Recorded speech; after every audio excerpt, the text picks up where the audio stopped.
Welcome, one and all, to the Off the Mic Wrestling Show here on YouTube.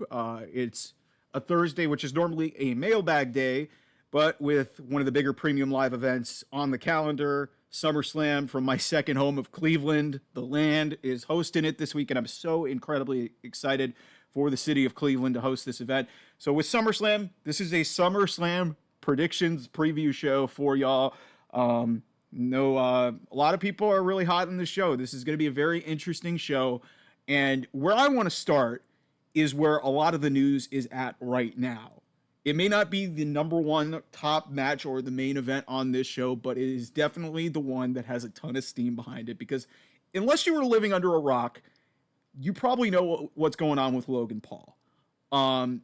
There's a Twitter firestorm, just a social media firestorm over some controversy at the Olympics regarding an Algerian female boxer who was on the receiving end of a lot of transphobic and transphobia, whatever, even though it was proven if you just did some research, that this woman is legitimately a woman and she was born that way. She just had a chromosomal disorder, but yet so many people trumpeted off this transphobia, which has been a part of this culture for a really long time. And Logan Paul was at the forefront of a lot of this because he posted something on his account trumpeting the fact that, hey, this is really sick, you know how it is. And for those who are familiar with transphobia and just how things go, this wasn't all surprising. But then again, who it's coming from, that's the significant part of this. And Logan got a ton of heat for it. And then about 5 hours after he posted it, he posted some sort of lame-ass apology saying oopsies, which that's the first time I've ever heard that word used, maybe ever, by an adult man in his late 20s. So congratulations, Logan Paul. You might have gotten that word over. So cool, whatever. And then basically he kind of had this phoned-in apology, and it led to him saying at the end, really just, trumpeting what he'd been saying the whole time, that he's transphobic. And, hey, if you believe that this is okay, then you're a sick fuck. Great apology, Logan Paul. I mean, he's from Cleveland. I don't want to have anything to do with that guy if I'm from Cleveland. And if you want to support him, that's your own prerogative. I know a lot of wrestling fans don't like him because he's only had 2 title defenses and almost a 308 title reign. That's neither here nor there. Now, in regards to this being a part of this show, because I'm not going to go too far down that political hole. I have my beliefs. I know people who watch this show or listen to this show have their own beliefs too. You're entitled to your opinion. Whether we agree or disagree, that's a whole other separate issue. So, in regards to how this affects SummerSlam with Logan Paul and his match against LA Knight for the United States Championship, I do not think this affects the outcome at all. I have always thought, from the minute that this match started getting built to, from the minute this match was made, the goal was always to get the U.S. title from Logan Paul to LA Knight. LA Knight has long been presented as a big deal, and he needs a signature win at SummerSlam against a star. I mean, depending on how you feel about him, but Logan Paul is a name. So to have LA Knight go over is a significant moment for a guy who has earned the right to have that opportunity and to get that moment. So what this really does for me, and I know this isn't going to happen, but I know a lot of people will preach this online, and I will even throw it out in the ether. I've thrown it out on my social media, and you can follow me at OffTheMic28. Follow this channel, OT Mike Wrestling, and also the channel OT Mike Wrestling on Twitter. I threw this out there that Logan Paul should lose to LA Knight in about the exact same amount of time as Bianca Belair. I mean, you could say Bianca Belair losing to Becky Lynch at SummerSlam 3 years ago, or Daniel Bryan at WrestleMania against Sheamus. It should be in under 30 seconds. This match should not last long because this should honestly be a punishment. There are some reports that Logan Paul was called by WWE PR. They are not confirmed yet, but based off the timeline that I laid out to you guys earlier, you would have to believe that that was from WWE, that they basically said, Logan, you got to take that down. It's not a good look for us. And whether he was reluctant to do it or not, but my point is, if you really want to make an impact with your fans and create a gigantic pop in a big time moment, in addition to Logan Paul losing the United States Championship to a fantastic wrestler and a guy who is beloved by the audience in LA Knight, have LA Knight just squash him. Just squash him. Because if you want to generate positive reaction, that will. Do I think WWE will do it? No. And like I said, does this change anything in regards to my belief of how this match will go? No. I thought LA Knight was going to win this match regardless. Was there a little bit of doubt maybe cast in because Logan Paul's only had 2 title defenses and maybe they want to stretch this feud out a little bit more? They've already stretched it out long enough. So I think LA Knight's winning, but I think the finish that would absolutely generate a ton of buzz on the internet is if LA Knight just absolutely just squashes Logan Paul inside of 30 seconds, a la Becky Lynch and Bianca Belair, a la Brock Lesnar, Kofi Kingston, a la, Daniel Bryan and Sheamus. Something to that effect. I don't think that's going to happen. There's 7 matches on this show. I mean, there's room for a squash. I just don't see it with the way that they've been presenting Logan Paul and considering his notoriety, and some people in his fan base might have some backlash to it. I like I said, long story short, LA Knight's winning, but I think if WWE really needs to think about this and what could really generate a ton of buzz within the universe, especially with the reaction to what happened today with the controversy and Logan Paul's name really trending on the internet for a long, long time, and a lot of wrestling fans being united in their hatred for how Logan handled himself on social media and regarding this. So, okay. All right, let's continue on here. So Sami Zayn versus Braun Breaker for the Intercontinental title is the next match here. I've long said since the Money in the Bank match and when they went towards doing this rematch, I thought Braun Breaker was going to be the Intercontinental Champion. I think he's going to win the Intercontinental title. What I do think would be interesting, and I know this won't happen either. This is, like I said, there's a couple of things with me just fantasy booking here, but that's kind of the point of these shows, is, I'd have Braun Breaker win, and I don't know how the stadium's going to be laid out. Have Braun Breaker go to the dog pound. I don't know how you'd feel about a former Baltimore Raven going into the dog pound, but hey, guy's whole gimmick is he barks. Be cool, man. That would be a cool little moment. It's not going to happen, but, I would have Braun Breaker win this match. Sami Zayn's done all he can do with the Intercontinental title. He's already teaming up with Jey Uso. I think there's at some point they beat the tag team champions in a match. At some point they're going to tag together. At some point they're going to be inserted into whatever's going to happen with the bloodline down the road here. Some big news about the War Games Survivor Series location that came out that I can talk about a little bit later on here in the show. But I got Braun Breaker winning the Intercontinental title here over Sami Zayn. It will be a really good match. I really am looking forward to that. So, hey, you already have two new champions based off my predictions. Then we get to Bayley versus Nia Jax. This is one where I thought it was pretty clear cut that Nia Jax was going to win the championship here. But based off of the way that things have gone recently, I could see a scenario where Nia doesn't win the championship and maybe they decide to, milk the Bayley title reign and have Tiffany Stratton, and maybe string this out a little bit longer with Nia and Bayley. Because I don't think really where else is Bayley going to go regardless. So it's really a toss-up here for me in terms of how they go this route. Considering the theme of this show is already new champions, I'm going to go with Nia here. I think she's earned this spot. A lot of people were groaning when she came back, and she's honestly been just a breath of fresh air in this women's division, and she's really come into her own really nicely. She earned that women's championship opportunity. She earned being queen of the ring. And I think the dynamic of her being champion with Tiffany Stratton having the briefcase, I think is a little bit more interesting than Bayley. With Bayley there, it's really obvious what's going to happen. If you have Nia as a heel champion with Tiffany Stratton, who's already over with the audience, and you have that hovering over Nia for maybe a few more months, I think that's a more compelling idea to go down. I could totally see this going the other way. This is a coin flip to me. Out of the two women's matches, I'm more sure about the other one, which I'll talk about in a second here. But yeah, I got Nia Jax winning this. I don't think there's going to be a Tiffany Stratton cash in. I don't think there needs to be one. There's no rush to get rid of this briefcase.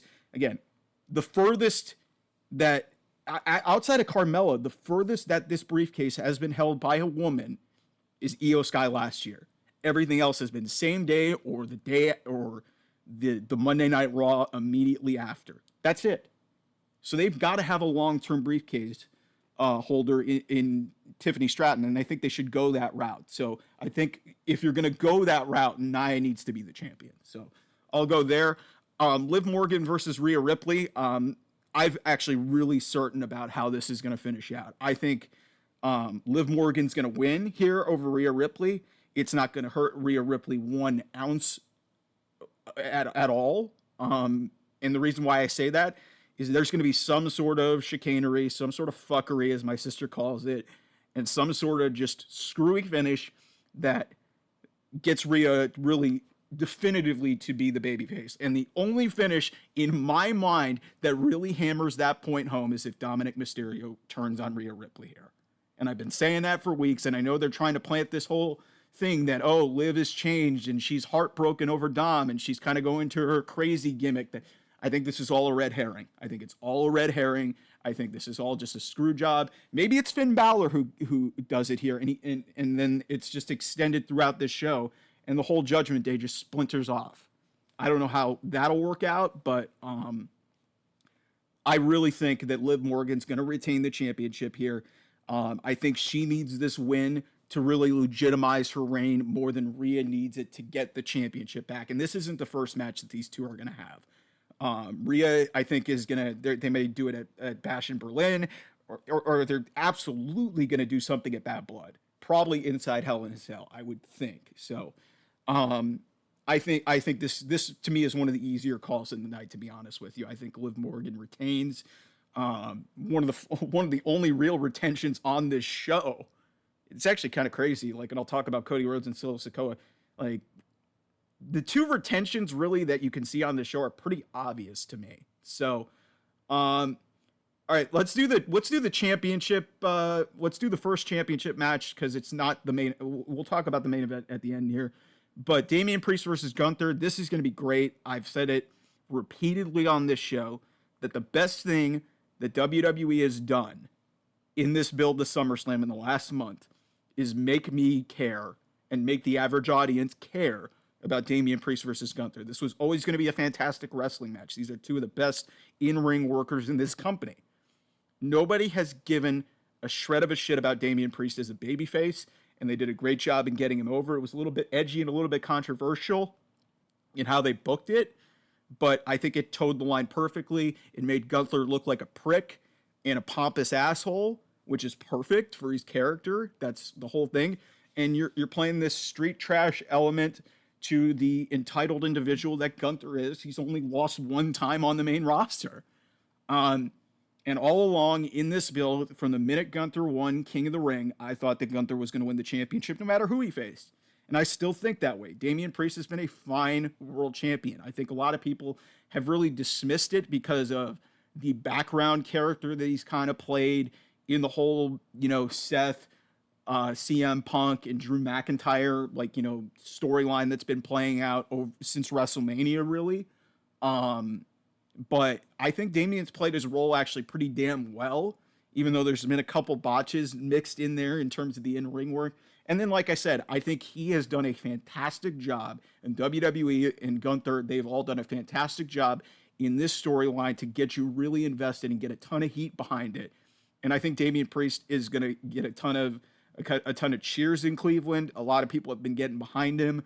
And I don't know how this is going to finish. I don't think Gunther needs somebody to interfere in his match and screw. So I don't think a Finn Balor turn or something like this or a screw job is going to happen here. Now, maybe there's a post-match angle or something where Finn does the turn and the whole new Judgment Day faction is going to be revealed. Or maybe they wait until Raw or they drag this out a little bit. But the point here is Gunther's going to be the world heavyweight champion. That is inarguable. We've thought that for a while now. And ever since the whole King of the Ring thing, everybody just knew it was like a foregone conclusion that he was going to be the world heavyweight champion. It was just a matter of when. And it's SummerSlam's when the match is happening. And also, they've got a premium live event coming up in Germany at the end of the month. So like this is so obvious to me. But yeah, I think this is going to be clean. I think Gunther's going to win clean. If you ask me how it's going to finish, that's the beauty of Gunther. I don't know what's going to be the finish to the match, but I think they're going to do a damn good job of protecting Damian Priest, like much like they did with Finn Balor. Like it might be a choke or something, or it might just be him going out. I don't think it's going to be a tap. I don't think you need to make Damian Priest look weak here. But this will be fantastic. I'm really looking forward to this. All right. The match that I think everybody is really looking forward to. CM Punk and Drew McIntyre. Seth Rollins is the referee. This is going to be awesome. First time since Battleground 2013 that CM Punk is going to have a one-on-one wrestling match. A one-on-one wrestling match in WWE. And it's the first one-on-one wrestling match that he's had, period, since All in London, the famed night where he effectively just by himself, basically tore himself out of AEW and effectively quit and then was subsequently fired a week later. So this is interesting because I don't have a pulse on how this is going to go. I can tell you that I think knowing how Triple H and how he tackles into history a lot with some of the finishes that he has done, I could totally see a scenario where it is the same almost carbon copy finish to 1997 Undertaker Bret Hart with Shawn Michaels as the referee. If you remember that finish, if you're that much of a diehard fan from watching that match from all those years ago, 27 years I believe it is by my math, Shawn Michaels, Bret Hart spit on Shawn Michaels. Shawn Michaels had a chair, whaled the chair, and Bret Hart ducked and hit, and Shawn Michaels hit the Undertaker with the chair. Bret Hart covered the Undertaker and won the match. Shawn Michaels reluctantly counted the 3.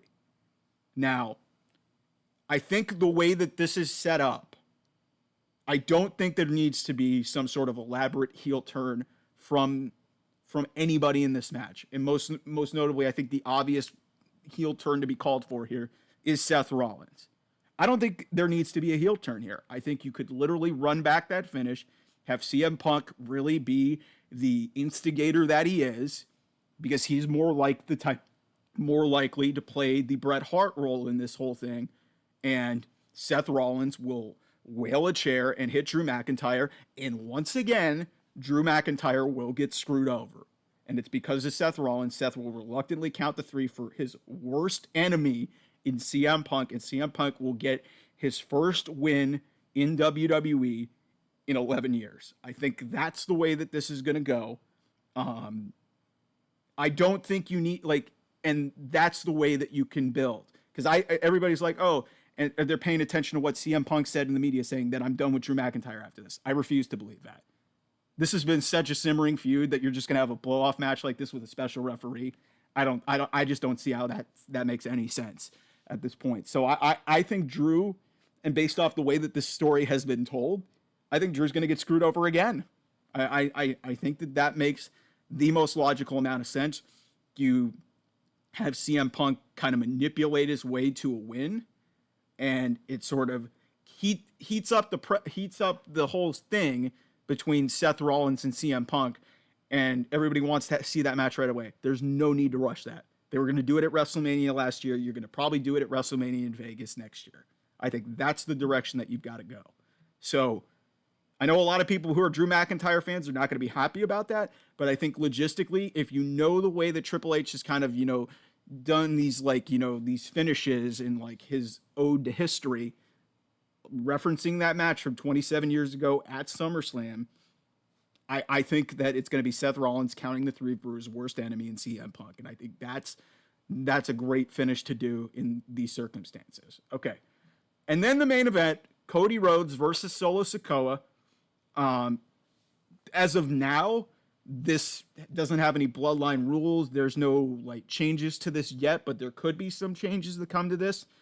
What's going to happen here is Cody Rhodes is going to retain the championship. It is not going to be because of Roman Reigns. Let me just emphasize that. The large expectation, and I fully expect this to happen too, is Roman Reigns is going to return at SummerSlam. And that's going to be one of the big closing thing, the big closing angle to this show. He is going to return, second big time return as the tribal chief on this event. He started his run as the tribal chief, returning 4 years ago in the Thunderdome. He's going to return to Cleveland Brown Stadium and tear. I mean, there's not going to be a roof on the stadium. He might tear a roof on the little bit. I'm assuming they're going to have like some sort of setup to cover the ring, which they normally do at these big outdoor stadium shows. But yeah, Cody Rhodes is going to win this match. I don't know if there's going to be a lot of interference involved. Again, as I'm recording this right now, it is still a regular match. There could be a ref bump. There could be some other stuff. But I am fully confident, and I think everybody is fully confident, that Cody Rhodes is not losing the championship here. I know there's a lot of Bloodline truthers who want Solo to win. Solo Sikoa winning the championship does absolutely, positively nothing. Roman Reigns does not need to be in the title picture right now. He doesn't. He just does not. So, and a Bloodline feud, there's no need for that undisputed WWE championship to be anywhere near the Bloodline right now. It doesn't matter. What matters now is Solo is taking Roman's spot. That is the issue at hand here. So I think what ultimately is going to happen here is there's going to be some sort of a beatdown after this match where the Bloodline kind of take control, and then Roman Reigns' music will hit. I hope Paul Heyman is there because that'll make it doubly awesome what happens here in this match, but 100% confident that Cody Rhodes is going to leave SummerSlam still as the WWE champion. So that's SummerSlam. That's how I feel these matches are going to go. Again, a lot can change in the next day or two. There could be matches added. There could be stuff that happens. I'll also go on record for SmackDown because it's effectively like it's effectively the prelude into SummerSlam.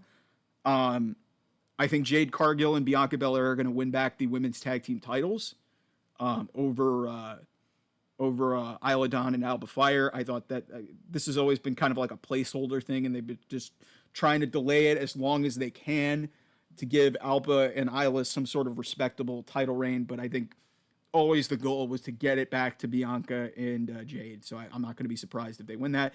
And then the WWE tag team titles for the men, DIY, Johnny Gargano and Tommaso Ciampa. Johnny Gargano, Mr. Cleveland, Johnny Wrestling going back home.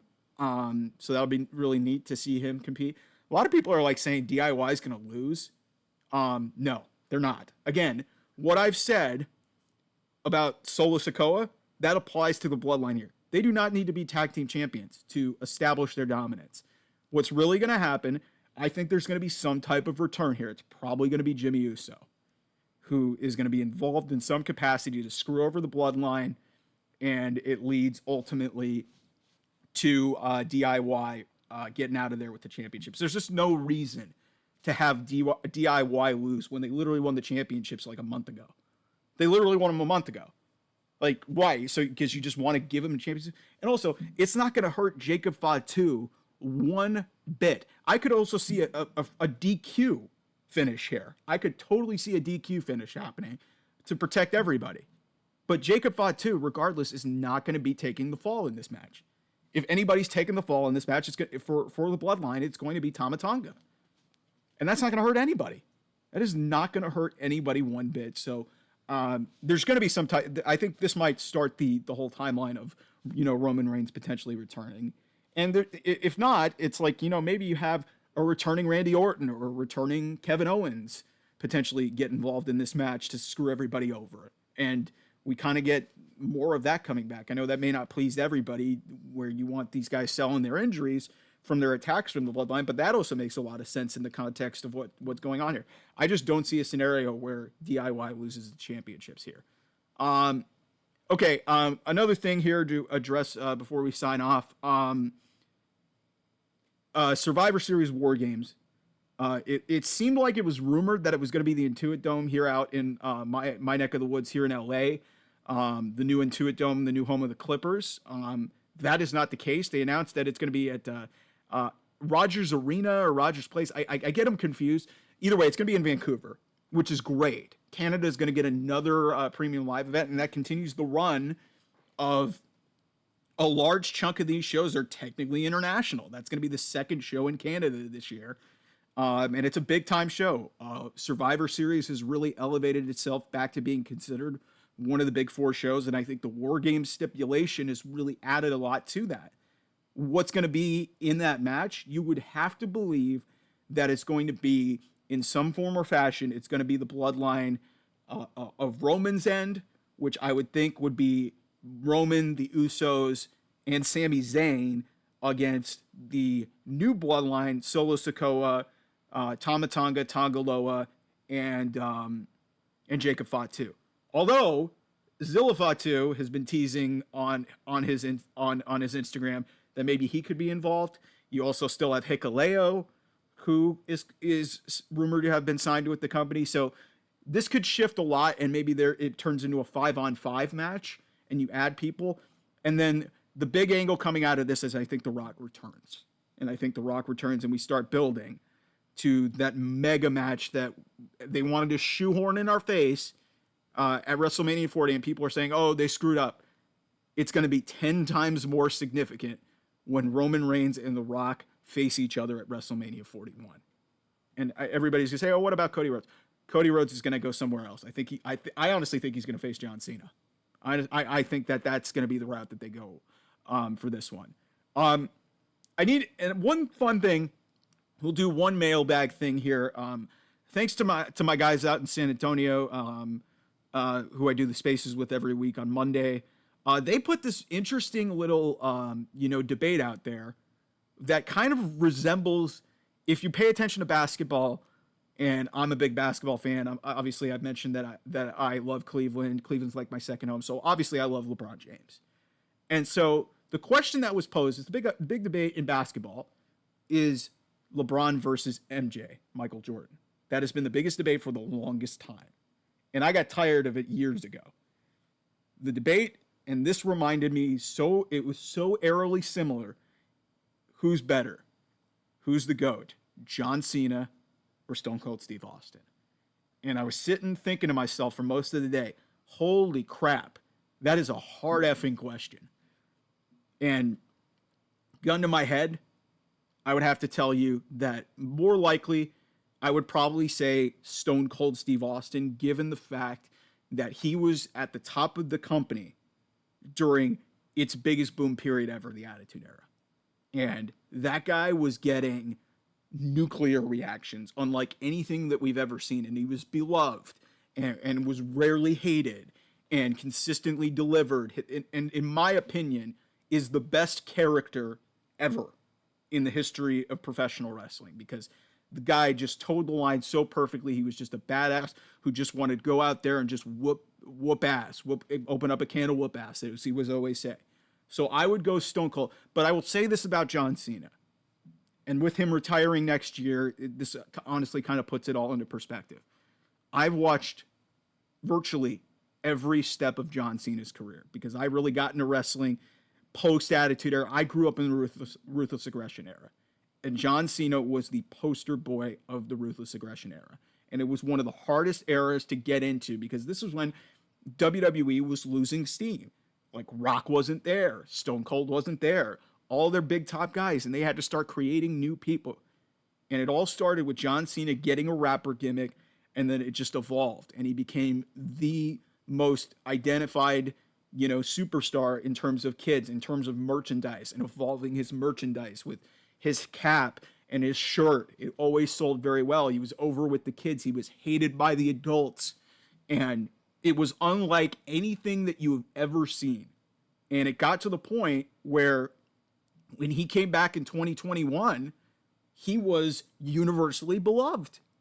And him going out the door now, you look back in perspective about this journey that John Cena was on top of WWE for a decade. And it was never like a Hogan ego pull. Like, he had a lot of very similar things to Hulk Hogan in terms of the fact that, like, he was very kid friendly and he would always win. And he was this babyface who made all these triumphant comebacks. The whole saying LOL, Cena wins, or Cena wins lol is, I think, the saying that they used to say. And, you know, John Cena also pushed down a lot of narratives in terms of, oh, he can't wrestle. Oh, he just buried people. I don't think anybody in the last 5 or so years put over more people than John Cena. It's almost to a fault, kind of like what Bryan Danielson's doing in AEW. But John Cena was at the stage in his career where he's like, fuck it. I've done everything that I can in my career. I'm just gonna start taking losses against guys who need him. Because Kevin Owens isn't where he is now without John Cena. Seth Rollins isn't where he is without John Cena. Roman Reigns isn't where he is without John Cena. CM Punk isn't where he is without John Cena. So all that in saying, like, in terms of who I identify with, and this is kind of like the Jordan LeBron debate for me. I've always resigned myself to the fact of, like, I can't say who's definitively better, but when you look at it from everything, I would say Stone Cold is kind of like the Michael Jordan, and LeBron is more like John Cena. And when you look at this argument, and you take everything at face value, and you're like, okay, Stone Cold probably could have had a longer career if he didn't get hurt. Michael Jordan, his boom period, what he had was a really short window. I think he won 6 titles in 8 years. And he had 1 retirement mixed in where he was out for a couple seasons. So LeBron's got the longevity. He's going to be 40 years old at the end of the year. He's doing it again in the Olympics. Incredible. The longevity, which identifies more with John Cena. Whereas Stone Cold Steve Austin, that guy was just universally beloved, just a badass, would just go out and kick people's asses and take names. And so, like I said, it's hard to say, but you could really make the case for either guy. And for me, I honestly, if gun to my head, I would say Stone Cold Steve Austin, just because of, like I said, the popularity that he had in the biggest time for this company that WWE's ever seen and probably will ever see again. We'll never see anything like that. John Cena, like I said, made a lot of people, and really kind of his longevity kind of, like, saved wrestling in a lot of respects. But like I said, you can make the case for either guy. It's hard. But like I said, I think Stone Cold, just because of the shortness of his career and the level of impact that he was able to make, is just insane. So yeah, fun little topic, man. If you guys have any sort of topics like that, I love the guys in San Antonio for giving me this type of stuff. But, like, if you got anything, please shoot it at the show, OT Mike Wrestling, or me at Off the Mic 28. We'll keep doing these weekly. Enjoy SummerSlam. We'll have a SmackDown review tomorrow, and I will talk to you guys real soon. Bye-bye.